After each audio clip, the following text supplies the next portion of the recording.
Hello and welcome to Quarterlight, your car brochure channel, and today's part 2 of this Toyota range brochure.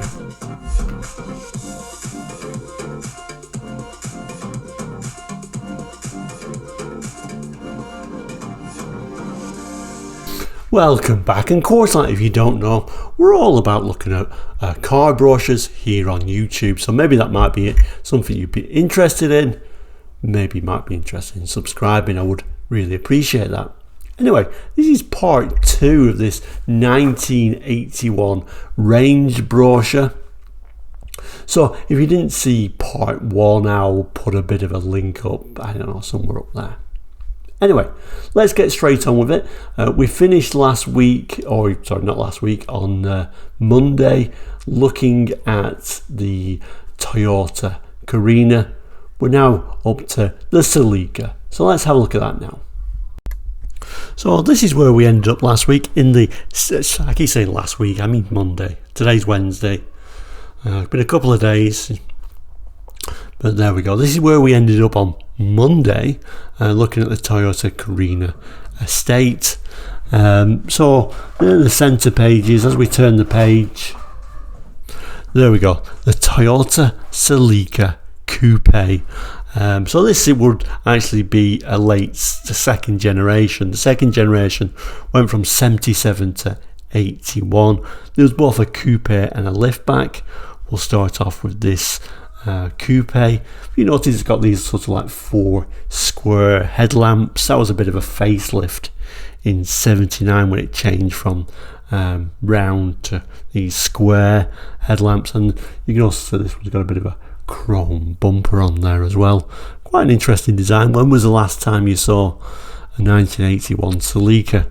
I would say quite some time ago. Very interesting interior, but we'll start with the text and the specifications, then we'll look in a closer detail at these pictures. Okay, so it starts by saying, here's a car to be proud of, one of the 4 cars in the superb Celica range, an elegant 2-door model built for quality and style. The Celica Coupe boasts a 1588cc twin carburetor engine that will stretch every drop of petrol to give the best possible economy.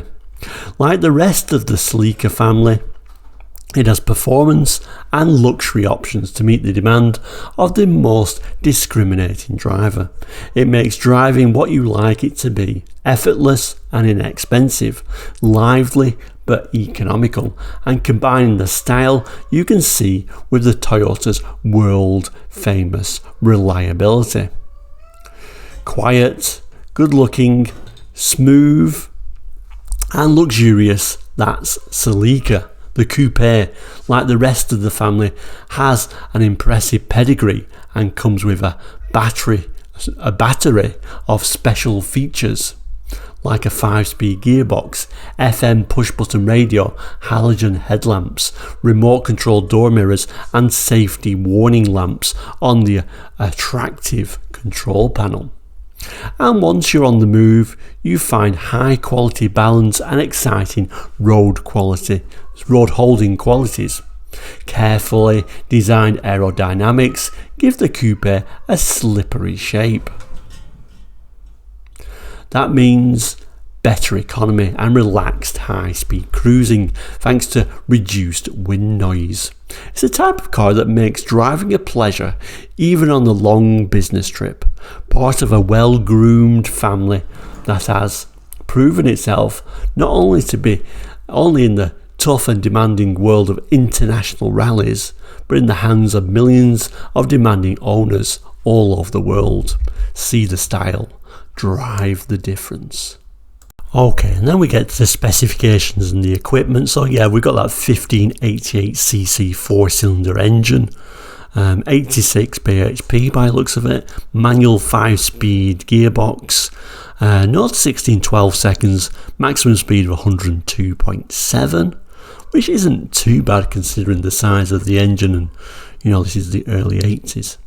Equipment includes tinted glass, reclining front seats with adjustable large head restraints, driver's seat height adjuster, push-button LWMW FM radio, heated rear window, cigar lighter, tachometer, remote door-mounted exterior mirror, passenger door mirror, reversing lights, lockable petrol flap, door safety lights, lockable glove box with glove box lamp, toolkit, oil pressure, voltmeter, water temperature gauges, inertia reel, seat belts and a rear fog lamp. So, it's saying it's like a sporty car, but very well equipped compared to certainly, a lot of European cars.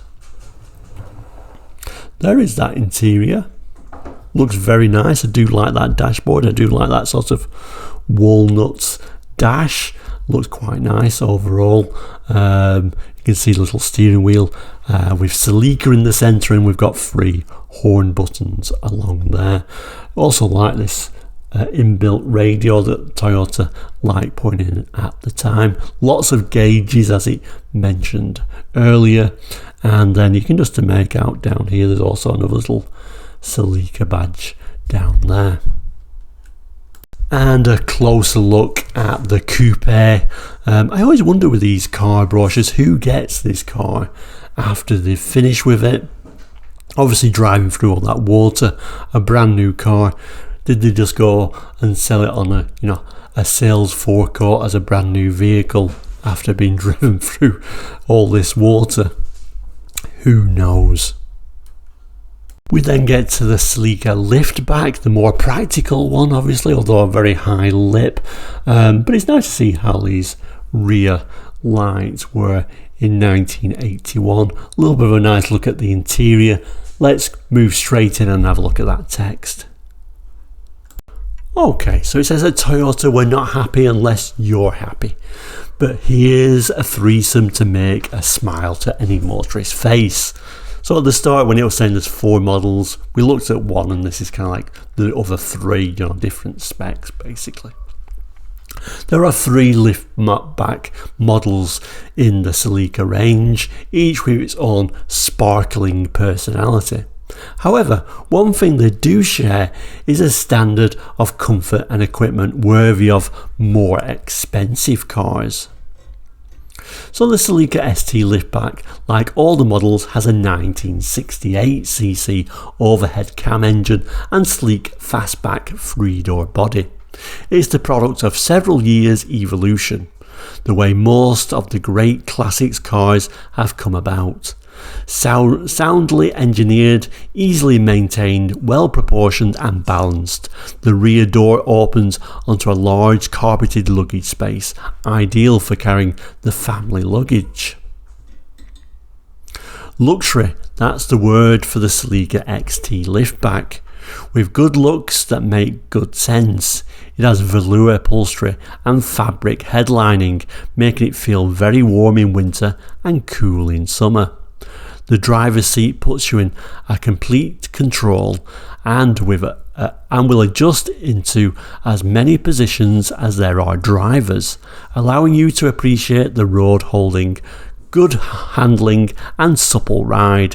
Fun to drive, the Celica GT liftback is the liveliest member of the family. If you enjoy driving, you'll find it exciting. It combines the luxury of the XT with the performance of our twin overhead cam engine. You'll find it has versatility to drive quietly in town traffic or on the open road, swallowing up the miles at a top speed in excess of 110 miles per hour. A rear anti-roll bar and alloy wheels further enhance the looks, handling and performance of the speedy GT. Well, there's the all-important specifications, and we can see the GT is going to be a little bit special. So they've all got this 1968 4-cylinder engine, a single OHC, or the GT's got a twin water-cooled OHC engine. Maximum power is 89 bhp for the rest of the models. The GT is a big jump to 118 bhp, which is quite impressive. They've got a manual 5-speed gearbox or the optional 3-speed. Performance wise, your standard ST XT. So your ST is going to be your base trim. Your XT is going to be a few more extras on it. 0 to 60, 12 seconds. Your auto is going to be slower because it's an auto, 13.6, but your GT manual jumps up to a 0 to 60 time of 9.9 seconds, so it's quite an improvement. Top speeds, your ST XT 102, the GT jumps up to 114, so that was really the one to get, I think. Anyway, if we look at equipment levels, it says as Coupe Plus, auto reverse stereo cassette player on the XT GT, digital clock, XT GT only, air conditioning only on the XT, you couldn't get it on the GT for whatever reason. I guess just trying to keep it light. Load compartment cover, luggage securing straps and rear compartment courtesy light. And then if we move down, we can have a look at them seats. And very plain really, aren't they, for a sports car? We've even got sort of wood down there, so they've gone for a more of a luxury look than a sporty look, I think. And there is the main image, just steel wheels by the looks of it. And like I said, if you have to lift anything in there, it's a very high lit, but it's certainly more practical than the previous Celica. It says, more practical for, putting family luggage in there, although this guy is just carrying a saddle around. So there we go. So let's have a look at our next model. So our big Toyota at this time is the Cressida. Now this is going to be a second generation model, ran from 1980 to 84, although a little bit of confusing, in Japan this would have been a Toyota Corona Mark II, and that would have been like a 4th generation car, but just to confuse things. But here we've got it as a Cressida. It's a second generation. This is even a diesel. I don't remember the diesel. The Toyota diesels were never really that popular in the UK, really, were they? Quite a plain styling car. Nothing out of the ordinary styling wise. Kind of like even at 81, looking a little bit old fashioned, I think. But let's have a look at some of the text.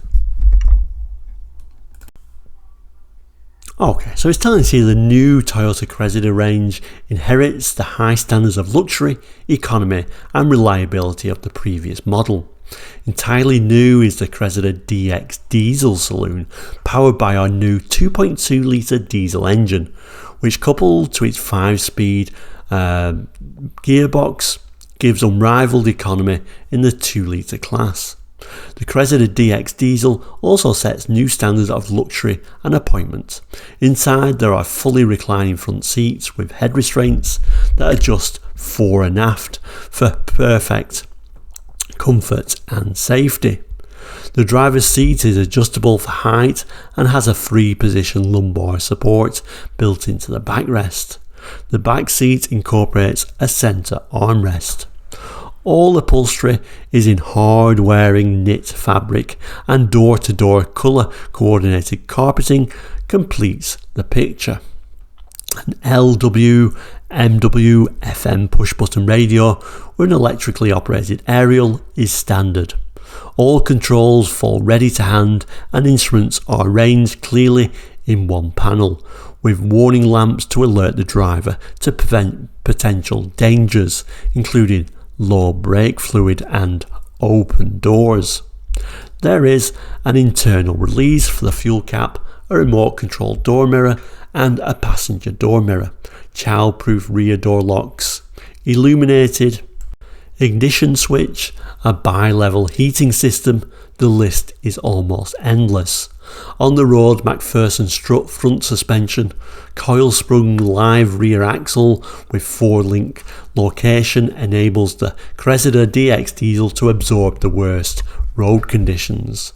The light action of the clutch and the power-assisted steering, together with the steel-braced Dunlop radial tyres, helps the Cressida to handle with positive firmness, making it effortless car to drive, and servo-assisted dual-circuit braking with tandem master cylinder gives the car sure-footed stopping power in all conditions.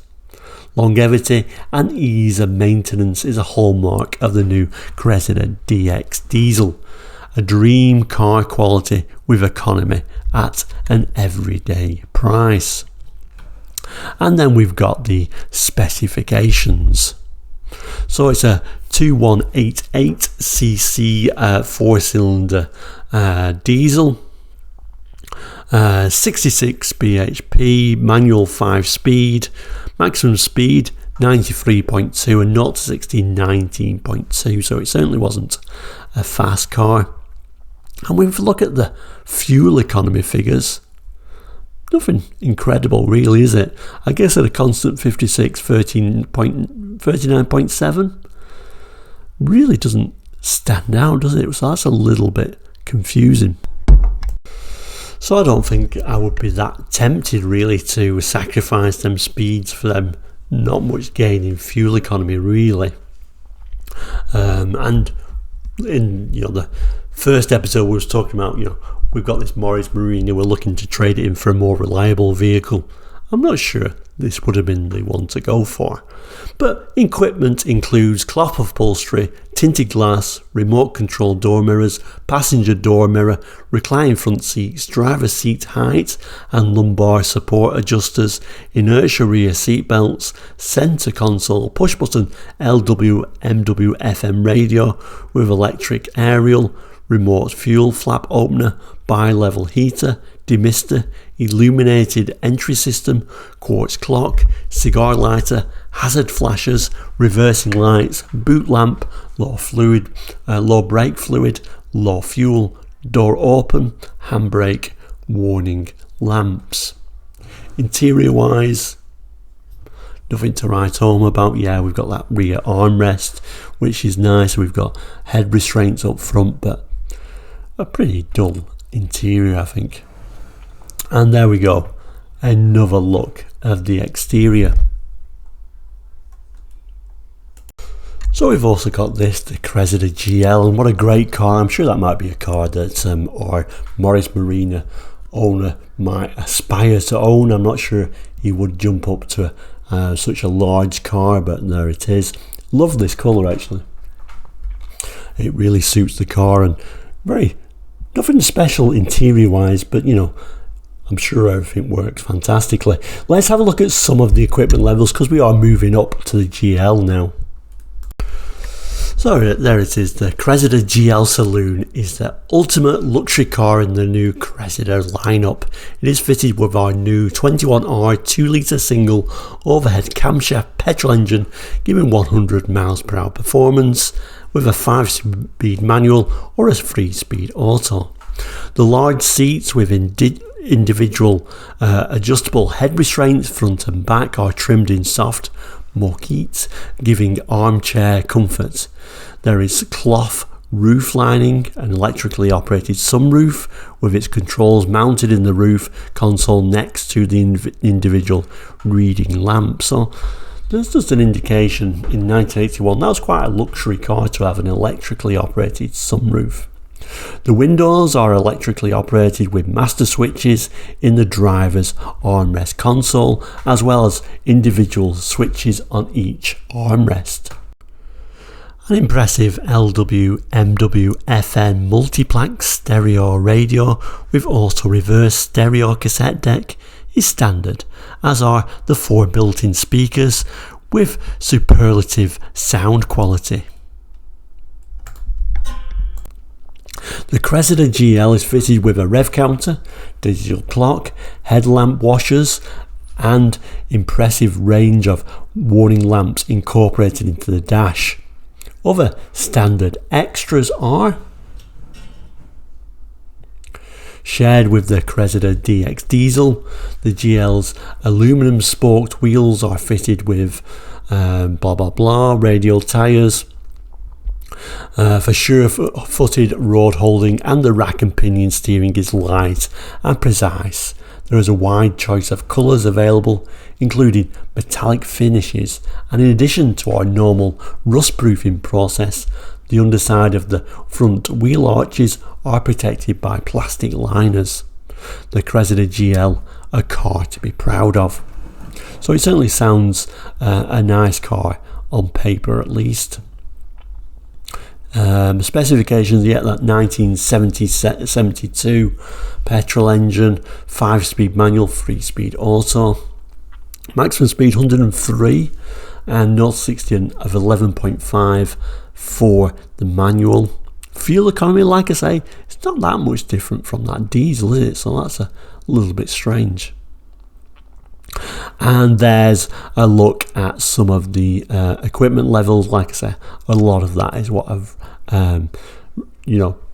read out already, but certainly the standouts for me on that interior is that electric sunroof and electric windows all around, and even those aluminium wheels.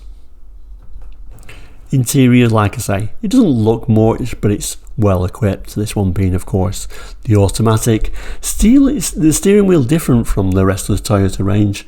A little bit more of a modern looking steering wheel.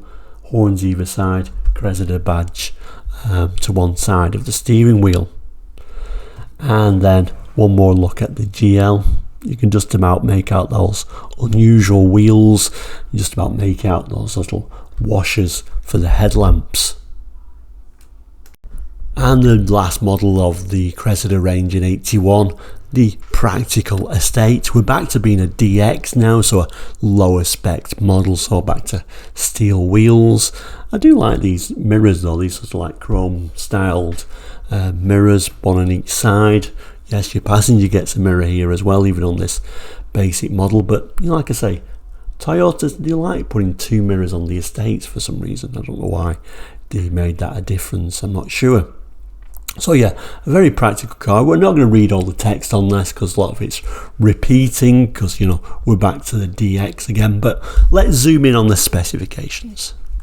So we got that 1972cc engine, 105 bhp, 5-speed manual, no auto option here, maximum speed 103.9, 0-60 in 10.9, fuel economy very respectable, pretty much very similar to that diesel actually. Says equipment same as the DX diesel, but we've got extras of a tachometer, rear screen wiper washer, remote rear door release.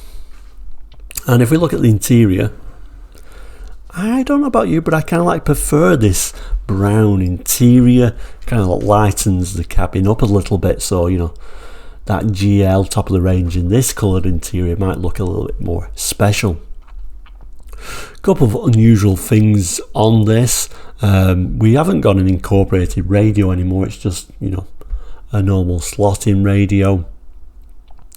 And if we look at this accelerator pedal, it's unusual, and it goes all the way down, kind of like pivots from the bottom there by the looks of it. And here is another look at the Estate. Even though it's a base model, it does look, I do quite like it. It looks very simple, looks very effective, looks a good working vehicle. And amazingly enough, that isn't your top model. We do still have a Toyota Crown at this stage, a big and American looking vehicle, isn't it? But an interesting vehicle nevertheless. So let's have a look at the text. So this is 1981, so this is going to be a 6th generation Crown that ran from 79 till 83. So it says here, the new 1981 Toyota Crown is among the elite of luxury cars. It's everything to the discerning, a combination of good taste with comfort, style with performance, and yet easygoing and economical. Our engineers and designers have put into the new Crown the expertise gained from 25 years of building no less than 2 million Crowns. This experience has helped us produce a car unequalled in its class.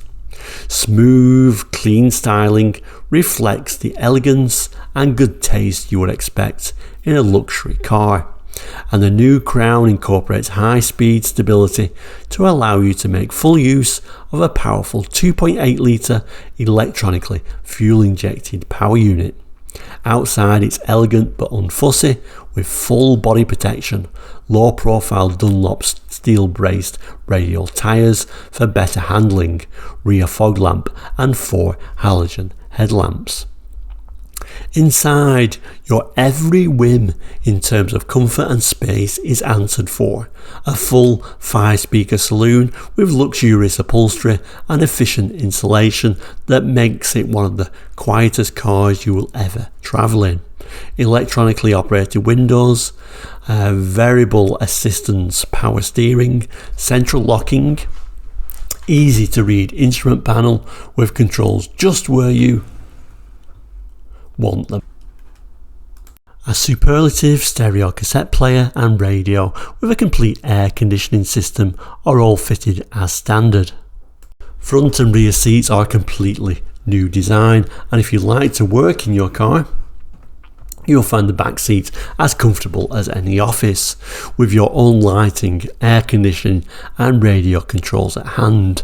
The new Toyota Crown, a crown fit for a king. So the specifications here are as follows.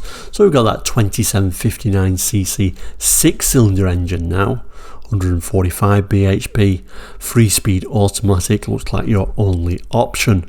Maximum speed 107.8, 0 to 60 11.1.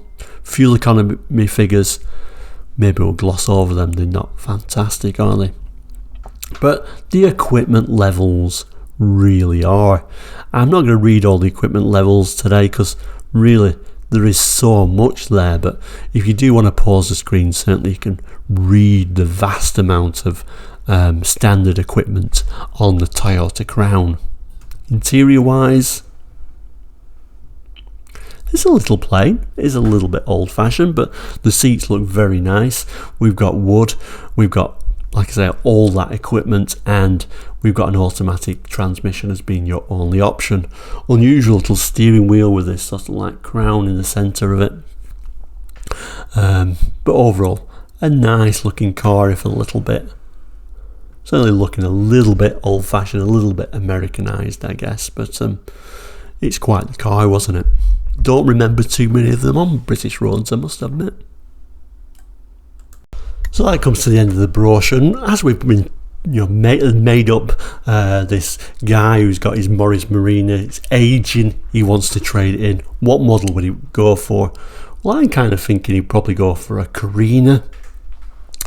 Quite a large, enough room for him, but he's got the reliability. I don't think he'd want anything special. I think the 1.6 DX would be all the equipment he would need and all the power he would need. Still better than his Morris Marina, and I'm sure it would last for many, many years. But what do you think he would choose if you was that guy with a Morris Marina, you walked in your Toyota dealer, what model would you choose? Anyway, that kind of like comes to the end of this particular episode. It does indeed come to the end of today's episode, so thank you so much for watching. Please do like and subscribe. Friday's episode is going to be Forward Friday, our next episode, so which Forward will we have? Well, you'll just have to wait and see. But thank you so much for watching. Do appreciate it. Please do take care. We'll see you very soon, and goodbye.